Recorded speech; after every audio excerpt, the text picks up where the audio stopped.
Today, we're diving into a project so enormous, so ridiculously complex, it almost feels like science fiction. We're talking about a 24-kilometer ocean highway in China, a true mega project that stitches together massive bridges, giant man-made islands, and a completely revolutionary undersea tunnel all into one seamless corridor. This is the story of the Shenzhen-Zhongshan link. We're kicking things off with this pretty bold statement because, honestly, it gets right to the heart of what this project is all about. This isn't just a story about concrete and steel. No, it's a story about ambition, about incredible speed, and about a vision for the future that's being built right now at a scale that is, frankly, hard to wrap your head around.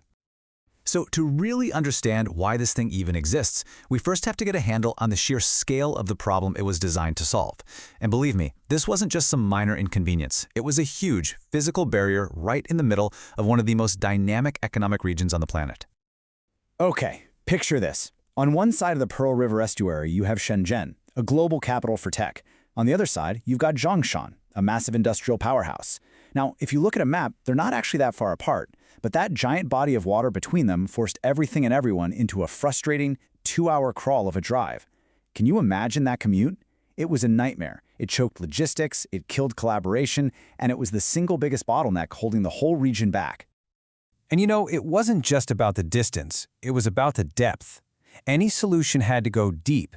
We're talking 40 meters below one of the busiest shipping channels in the world. And at that depth, the water pressure is just immense. It's 4 times the atmospheric pressure we're feeling right now.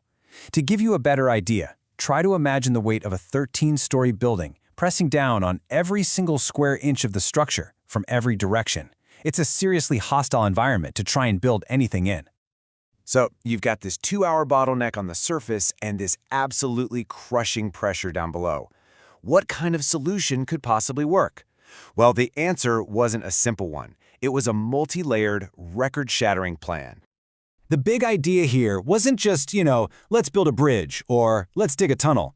No, the vision was to create this completely integrated cross-sea cluster project. You should think of it less like a simple road and more like a highly sophisticated system designed to connect the deep sea to the sky in one continuous 24-kilometer-long path. So what that really means is this isn't just one project. It's basically 3 incredible engineering marvels, all fused together into one cohesive system. You've got these world record-setting bridges that just soar into the sky, massive artificial islands that act as the connection points, and an undersea tunnel that completely redefines what's possible beneath the waves. All right, let's start with what is easily the most audacious part of this whole plan, the tunnel. This isn't just any tunnel. It's the world's longest and widest 8-lane undersea tunnel of its kind. It's literally a highway built on the seabed, 40 meters down. So how in the world do you build a highway on the ocean floor? Well, you use this incredibly clever technique called the immersed tube method. The best way to think about it is like assembling giant hollow Lego bricks underwater. Seriously, each enormous section is built in a factory on land, then it's sealed up completely so it's watertight. They float it out to the exact right spot in the sea, and then they carefully sink it into a trench that they've already dug on the seabed where it gets connected to the piece before it. And the materials that make this possible, it's just incredible stuff. These aren't just simple concrete tubes. They're made of a revolutionary structure called a steel shell concrete sandwich. So you have 2 outer steel plates that create a perfect watertight seal and provide reinforcement, and then the gap between them is filled with this super high-performance concrete. The result is a structure that's unbelievably strong against both that immense water pressure and any potential earthquakes.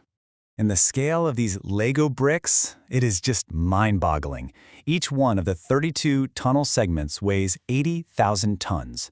That's heavier than an entire aircraft carrier. And they had to place 32 of them, one after another, on the bottom of the ocean. Okay, so floating and sinking an 80,000-ton object is one challenge, but connecting them with perfect precision is something else entirely. To pull this off, the crews on the surface used China's own Beidou satellite navigation system to guide each massive section into place, and the accuracy they achieved? Less than 2 millimeters.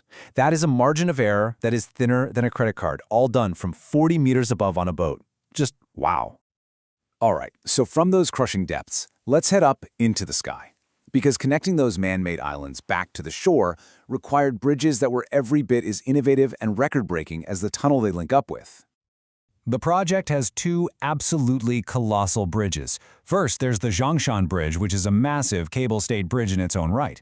But the real star of the show, the headliner, is the Lingdingyang Bridge. With a main span that stretches 1,666 meters, it holds the world record for the largest span of any fully offshore steel box girder suspension bridge. It's an absolute giant out there in the ocean. And its height is just as impressive.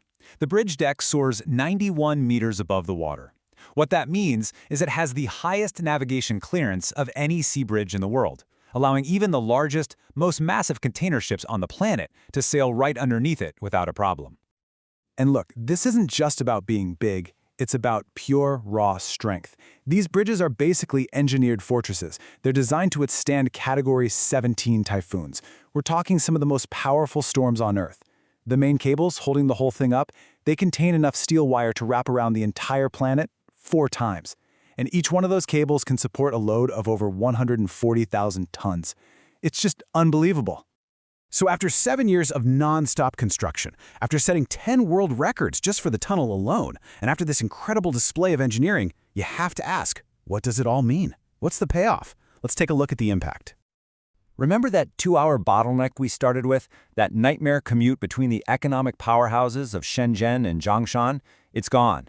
That journey is now a quick 30-minute drive. That is a staggering 75% reduction in travel time. But really, this link is a complete game changer for the entire region. It creates what they're calling a 1-hour transportation circle, which basically knits together all the major cities of the Greater Bay Area. It fuses Shenzhen's high-tech innovation with Zhongshan's manufacturing muscle, supercharging the economy and letting talent move around freely. So this project isn't just a road. It's the physical glue for an economic superregion, and it sets a brand new global benchmark for what megaprojects can actually achieve. And that leaves us with a final, really big thought. The Shenzhen-Zhongshan link is proof of what is possible when ambition, technology, and a whole lot of resources all come together. It really forces us to ask, if we can build highways under the ocean and bridges that touch the clouds in just 7 years, what does that mean for the speed and scale of how we build our cities all over the world? What will the cities of tomorrow even look like?